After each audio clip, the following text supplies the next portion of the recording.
Hey guys, what's up? It's T-Mac here, making a video for college basketball. No NBA picks today, not yet. I might get into that later. We'll give a little bit of recap of yesterday. It wasn't a very good day. We went 2-4 with a couple close losses. One really fucking disappointing loss in the Sacramento Kings. They were up by 15-20 in the first half, and they lost by 20. So that was a letdown. I was pissed, but I do this every day, so I don't let one day affect the next. As long as you're hitting more over the 50%, then it's all good. So, which I am, I'm at 54%, I do believe. So that works for me. Hopefully, it works for you guys. This is March Madness. These fucking games aren't easy to get through. So, we're going to go ahead, and I have 4 picks today. I'm going to break down 2 games. First, we're going to look at NC State versus Clemson. NC State is 11-20, 15th in the ACC. Clemson is 16-15, 10th in the ACC. The line is opened at 5.5 for Clemson. It's come down to 5. So you'd think that there would be money on NC State, but the count shows that there's 62% of tickets are on Clemson and 61% of the cash is on Clemson. So everybody's on Clemson. Well, not everyone, but 60% of people are on Clemson. The money's on Clemson, but the line went the other way. So that worries me a little bit. Normally, I would look at NC State here and try to find an edge and see why, but when I went through these games, I didn't. NC State doesn't have much going for them. You know, on paper, Clemson is better by 5 points. So this is 5. Like I said, too, this 5 to 7 point range is always tough to beat. But we'll look at NC State. They've only won 5 conference games all year. That's not good. Their last 4 games, they've lost by 14 points on average. It's terrible. And they're ranked 300th on defense. So to me, that shows that they're not competitive. They don't care. They don't care about winning. They just like to go out and play. So, if you can't play defense, you're certainly not going to win games or cover numbers, in my opinion. They're 7-14 against the spread all year. So if you would have bet on them all year, you would have lost a lot of money. They're not good. Clemson, they're a little bit better, I think. Obviously, the record indicates that.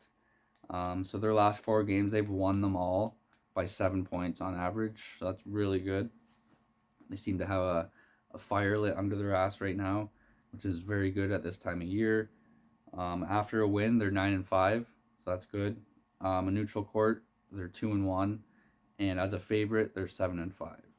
So if they're a decent team to bet on. I do like them much better. NC State will, they will never get any of my money.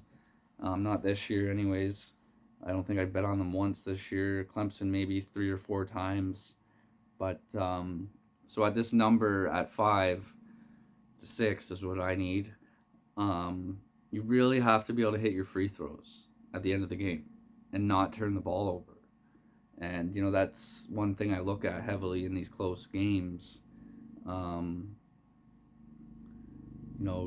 ranked 92nd in free throws, so it's not great, it's not bad, but they don't turn the ball over. So that's going to help finish the game. That's going to help cover the number, I hope. So that's a breakdown there. I'm kind of looking at summarizing my my stats a little bit. Obviously, I look at way more stuff, but I'm kind of just looking at X factors that I think will control the game or dictate the game. So on that game, I'm also on the 100 or the over 142.5. That's got bet up to 144 now, so that worries me a little bit too. But then there's one guy on Twitter that I follow. He's a fucking champ. He's on the under in this game, so that worries me a little bit. But the Clemson at 5 is definitely the better play, I think. So we'll move on now to my last breakdown. We're looking at Jacksonville versus Bellarmine. Jacksonville is a 21-9 team. They're second in the Atlantic Sun. Bellarmine is 19-13, 8th in the Atlantic Sun. So a little bit different since records there, in ranking second place team to an 8th place team. I think that's a little misleading on paper. Jacksonville, they turn the ball over a lot. Like I said, at this time of year, you have to be able to be confident on the offensive floor. You can't, you can't be turning the ball over. And Bellarmine, they're ranked second in turnover percentage in the conference, so they're going to be pressing them. They're not. Jacksonville's not going to get into a comfortable zone and do what they want. They're going to have to do what Bellarmine gives them. So, and what really kind of threw me off here too, you're a 21-9 team. Okay, that's great, but you didn't play any fucking top 25 teams or top 50 teams. You didn't even schedule those games in your season. So to me, when you start the season off and you don't even schedule those games in, it shows that you're not confident in your team's ability to play in March. Because if you schedule yourself against those big teams and you win one or even one of them, that's going to boost your resume to the committee. But if you don't even schedule any of those games, then you're fucking forgotten about, because you didn't even play any of the best teams. So how do we know that you're worthy of playing in March? So Bellarmine, they actually did schedule those fucking games. They played 5 top 25 teams.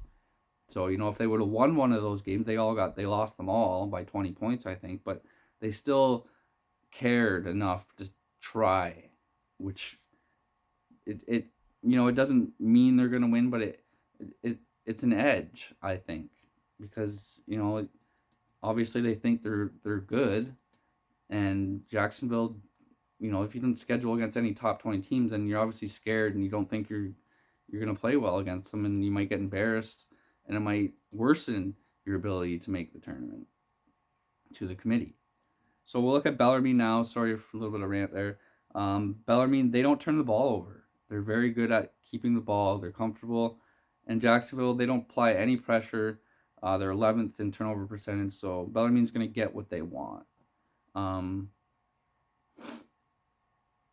So yeah, Jacksonville doesn't apply any pressure. Then that's pretty much it. And Bellarmine, they're first in 2-point percentage, and they're second in free throw percentage in conference, so they can score. And like I said, Jacksonville doesn't. They're not going to apply pressure on them, so they're going to get whatever they want. And they played the top 25 teams, so that it is what it is. I like Bellarmine today a lot. I know a lot of people like Jacksonville. Obviously, the tickets are on them. But we're also going to look at Louisville game today, under 135 points. So I hope you guys like the picks. We're looking for a rebound day today. I really hope we get it. Best of luck to you guys. Shout out to Tyler, I think his name was in my last YouTube chat. He did well yesterday. Congrats, buddy. We're all in this together. The goal is to beat the bookies, not each other. So let's get it today, and best of luck.